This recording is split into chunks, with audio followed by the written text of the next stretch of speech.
investigators have executed that search warrant at the apartment owned by the former personal attorney to President Donald Trump, Rudy Giuliani, part of an investigation into Mr. Giuliani's dealings in Ukraine. Joining me by phone is Michael Schmidt from the New York Times that broke this story. Pretty significant development in the investigation.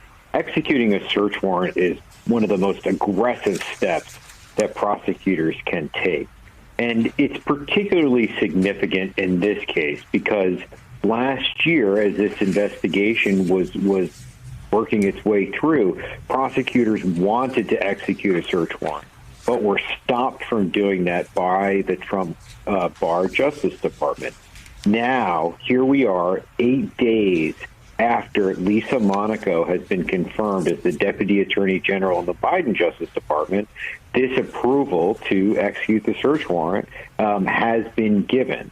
In other words, now that the Biden Justice Department officials are in place, the Trump protection racket of Giuliani and others is ending. Hello, everybody. I'm David Shuster, and thanks for watching.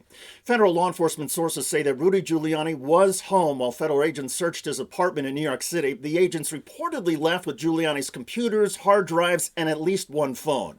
The seizure of his electronic devices is part of a long-running investigation into whether the former New York City mayor and attorney for former President Donald Trump acted as an unregistered foreign agent. The investigation into Giuliani revolves around his interactions and communications with Ukrainian officials before last year's U.S. presidential election. At the time, Giuliani was seeking information that might prove to be politically damaging to then Democratic candidate Joe Biden.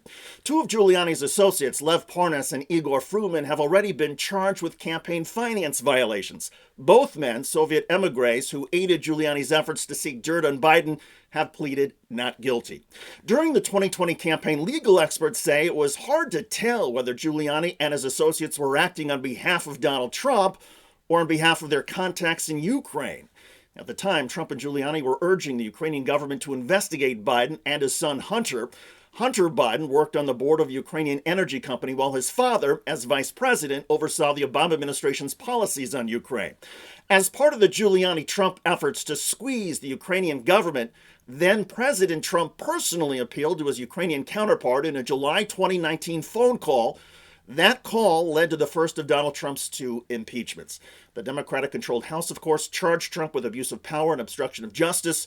Trump was later acquitted in the Republican-controlled U.S. Senate. Separately, it was Rudy Giuliani who helped lead the Trump efforts to overturn the results of the 2020 election and who offered some controversial remarks to the Trump supporters on January 6th, just before the insurrection. So, let's have trial by combat. And while that is not a focus of this investigation, the stink that has long hung over Rudy Giuliani means that he will not get much sympathy from Democrats and perhaps even some Republicans, even as his legal challenges mount. Giuliani has been ridiculed over the past year for his wild statements and even his seeping hair dye. But by all accounts, this Department of Justice investigation into his lobbying poses a serious criminal threat.